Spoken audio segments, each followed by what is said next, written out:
नमस्कार। अर्थशास्त्र विभाग में आप सभी का हार्दिक स्वागत है। हम पढ़ रहे थे केंद्रीय प्रवृत्ति के माप, जिसके अंतर्गत पढ़ रहे थे हम बहुलक।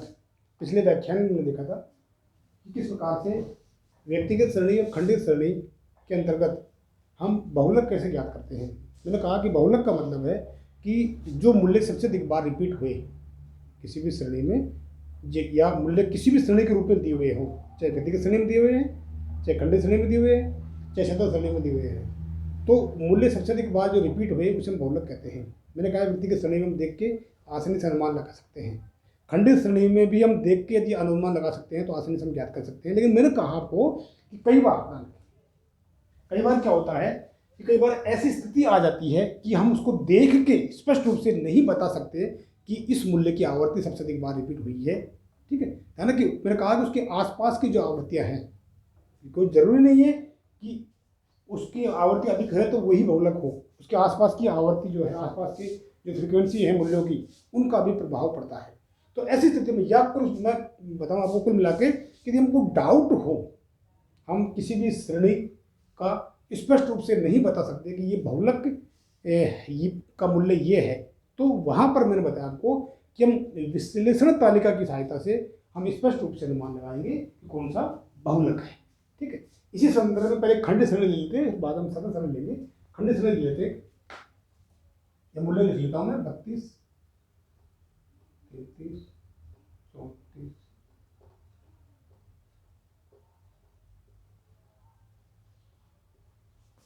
41। तो इसके बाद मूल्य है इसमें 7, 14, 30, 28, 35, 16, 35, 34, 34, 16, 36, 16। ठीक है। 7, 14, 30, 7, 14, 30, 28, 35, 28, 35, 16, 36। ठीक है। हाँ, ये हमारे पास हमने एक एग्जाम्पल ले लिया, देखिए, और ये खंडित श्रेणी का एग्जाम्पल है। मैंने कहा कि हम आगे इसके अलावा शतक श्रेणी का भी हम हल करेंगे।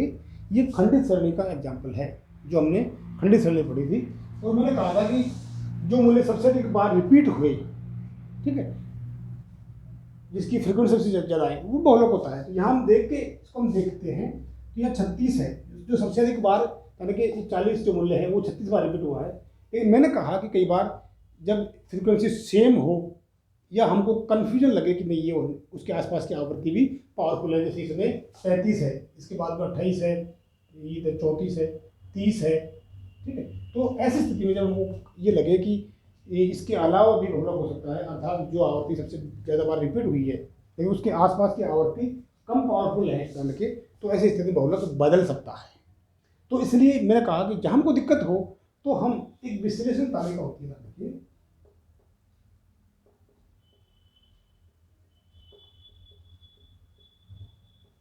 विश्लेषण तालिका, और इस विश्लेषण तालिका के आधार पर देखिए हम आसानी से कि बहुलक कौन सा है आसानी से अनुमान लगा सकते हैं। इसमें कहीं कहीं गलती होती है, कई बार ध्यान रखें, जो हम आगे पढ़ेंगे, कई बार क्या होता है कि विश्लेषण तालिका के द्वारा भी दो मूल्यों की फ्रीक्वेंसी या वैल्यूज सेम आ जाती है। तो क्या करेंगे, इसका हम आगे अध्ययन करेंगे।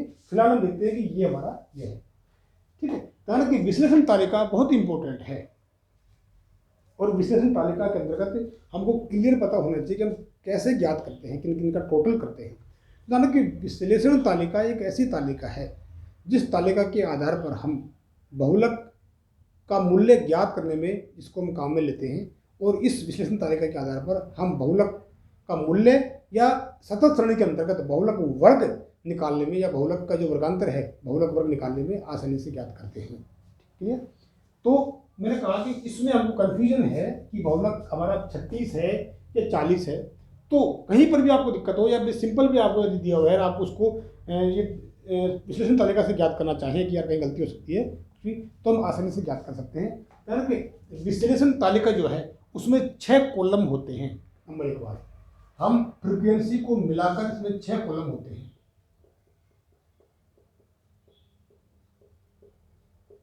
ठीक है।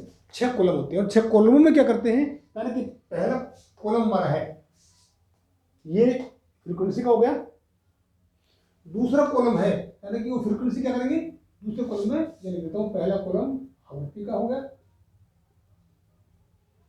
ठीक है। दूसरा जो कॉलम है यानी कि उसमें दो दो आवृत्तियों का योग करते हैं, दो दो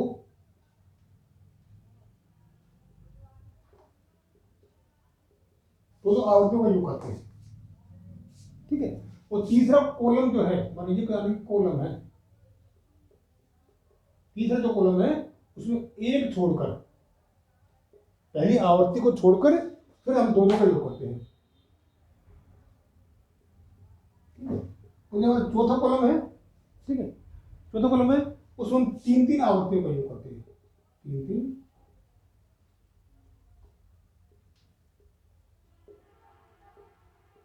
तीन आवृत्तियों का योग करते हैं, ठीक है। और जो हमारा पांचवा कॉलम है उसमें एक छोड़कर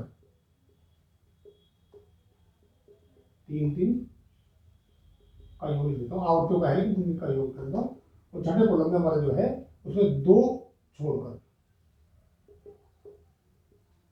तीन तीन का योग, यानी कि ये इंपॉर्टेंट है विश्लेषण तालिका के अंतर्गत कि हम विश्लेषण तालिका कैसे ज्ञात करते हैं, है ना। कि ये जब हम सतत सरणी के अंतर्गत, मैंने कहा था कि जब हम सतत सरणी ज्ञात करेंगे, सतत सरणी का बहुलक ज्ञात करेंगे, तो उसमें तो इसका विशेष रूप से महत्व है कि सतत सरणी के अंतर्गत हम ध्यान रखिए विश्लेषण तालिका के आधार पर ही बहुलक वर्ग निकालेंगे और फिर बहुलक क्या होगा उसका अलग फॉर्मूला है, ठीक है। जिस प्रकार से मैंने कहा था आपको, हमने मध्यका में क्या किया था, मध्यका के अंतर्गत जो सतत सरणी थी, ठीक है, जो हमारी सतत सरणी थी उस सतत सरणी के अंतर्गत हमने क्या किया था, मध्यका वर्ग निकालने के लिए पहले साइज ऑफ n/2 आइटम का प्रयोग किया था। मैंने आपको बताया था स्पष्ट रूप से कि व्यक्तिगत सरणी और खंडित सरणी के अंतर्गत, ठीक है, व्यक्तिगत सरणी और खंडित सरणी के अंतर्गत हम साइज ऑफ n+1/2 आइटम का प्रयोग करते हैं। व्यक्तिगत सरणी के अंतर्गत तो साइज ऑफ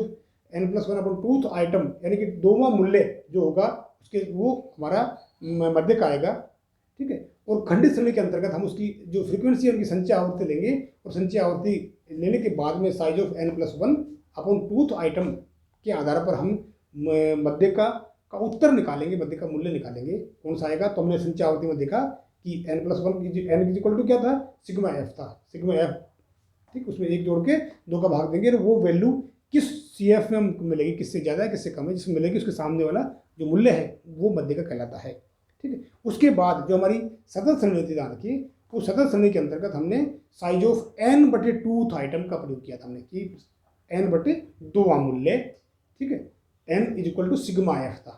तो वहाँ पर n/2 मूल्य जो था उस मूल्य का क्या आएगा, वहाँ मध्य का वर्ग आता है और मध्य का वर्ग में से कौन सी मध्य का है उस वर्ग में, जैसे 20 से 30 वाला जो वर्ग था उसमें से मध्य का उत्तर क्या होगा, इसको ज्ञात करने के लिए हमने एक मध्य का अलग फॉर्मूला याद किया था हमने, ठीक है, अलग फॉर्मूला याद किया था। उस फॉर्मूले की सहायता से हमने मध्य का ज्ञात की थी, यानी कि ठीक इसी प्रकार से यानी कि बहुलक के अंतर्गत भी, यानी कि ठीक इसी प्रकार से बहुलक के अंतर्गत भी जब हम सतत सरणी का हल करेंगे तो उस सतत सरणी के अंतर्गत हम इस विश्लेषण तालिका की सहायता से बहुलक वर्ग निकालेंगे और उस बहुलक वर्ग में से कौन सा बहुलक होगा उसके लिए अलग से फॉर्मूले का प्रयोग करेंगे। लेकिन ध्यान रखिए कई बार खंडित सरणी के अंतर्गत भी, ध्यान रखिए कई बार खंडित सरणी के अंतर्गत भी जब हमें आसानी से देखकर हम ये अनुमान नहीं लगा सकते कि ये मूल्य बहुलक का मूल्य है, तो वैसी स्थिति में यानी कि बहुलक को ज्ञात करने के लिए मैंने कहा आपको कि हमको विश्लेषण तालिका का प्रयोग करना पड़ता है, ठीक है। और यहाँ पर विश्लेषण जो तालिका वो क्या है, यानी कि विश्लेषण जो तालिका है वो एक तरीके से आवृत्तियों के योग को दर्शाती है। हम आवृत्तियों का योग करते हैं और योग किस तरह से करते हैं, यानी इसके लिए हम 6 कॉलमों में उसको डिवाइड कर लेते हैं, ठीक है। और 6 कॉलमों में से जैसे पहला कॉलम तो हमारा आवृत्ति हो गया, मैंने कहा दूसरा जो कॉलम आएगा ना देखिए इसमें क्या होगा, इसमें दो आवृत्तियों का योग आ जाएगा,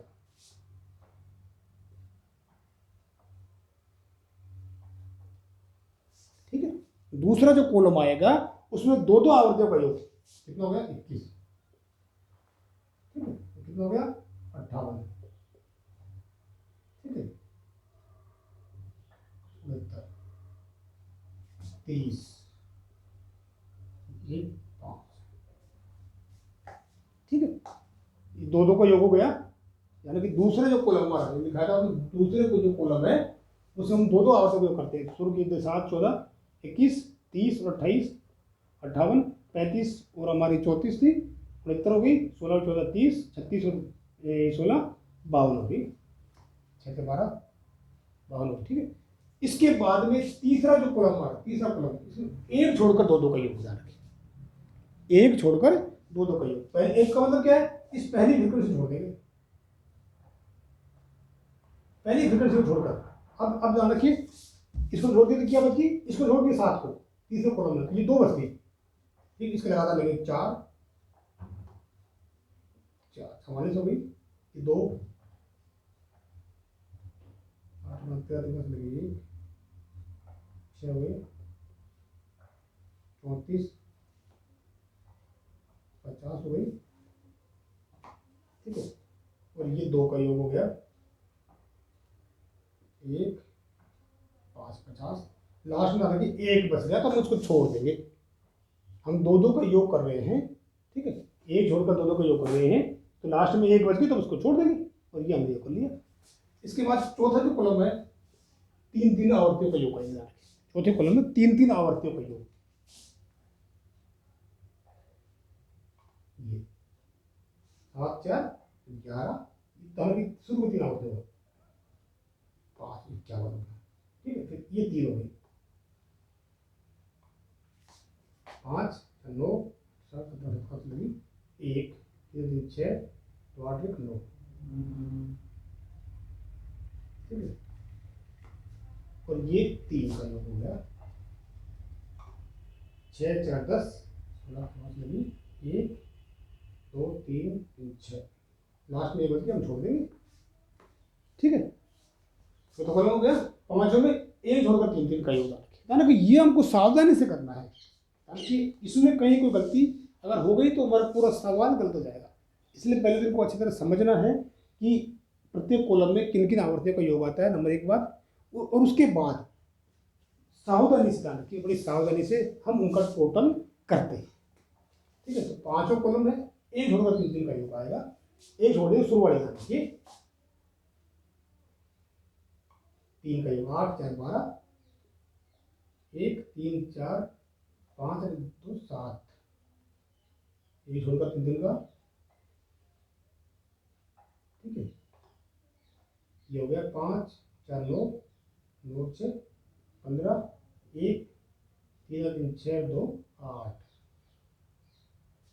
और ये लास्ट के 3 बच गए, 6 4 10 5 लगे, 1 2 3 3 6। ठीक है, पांचों कॉलम कर लिया, छोड़ 3 का योग, शुरू का छोड़ देंगे, इन 3 का योग हो गया, इन 3 का योग हो गया, इन 3 का योग हो गया। फिर लास्ट वाला छठा जो कॉलम है उसमें 2 छोड़ कर आना है। छठा जो कॉलम है शुरू की 2 आवर्तियों फ्रीक्वेंसी छोड़ के फिर हम 3 का जोड़ कर लेंगे, 1 2 छोड़ देंगे, ये 3 होगी, 3 होगी, 1 3 8 5 13, 1 3 6 3 9। ठीक है, इसके बाद ये 2 छोड़ के 3 का योग हो गया, ये 2 छोड़ दिया, 3 का योग हो गया, और ये 3 का योग हो गया, 6 4 10 4 14 4 5 1 3 4 2 6। ठीक है, दोनों का योग हो गया, और लास्ट में 2 बच गई तो हम 2 को ऐसे कैसे छोड़ देंगे, क्यों, क्योंकि हम 3 का जोड़ कर रहे हैं, 3 का, इसलिए 2 को छोड़ देंगे हम।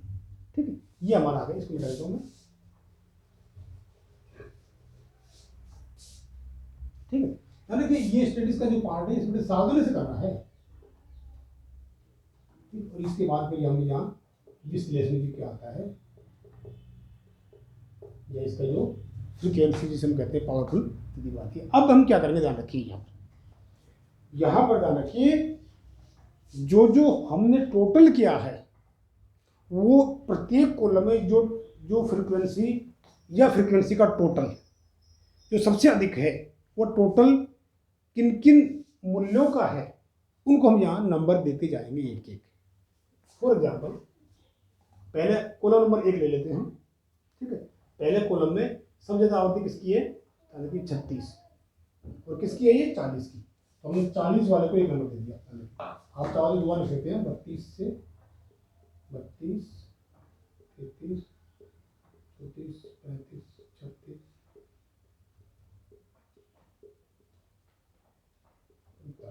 इस तरह से आ गया, कोई बात नहीं।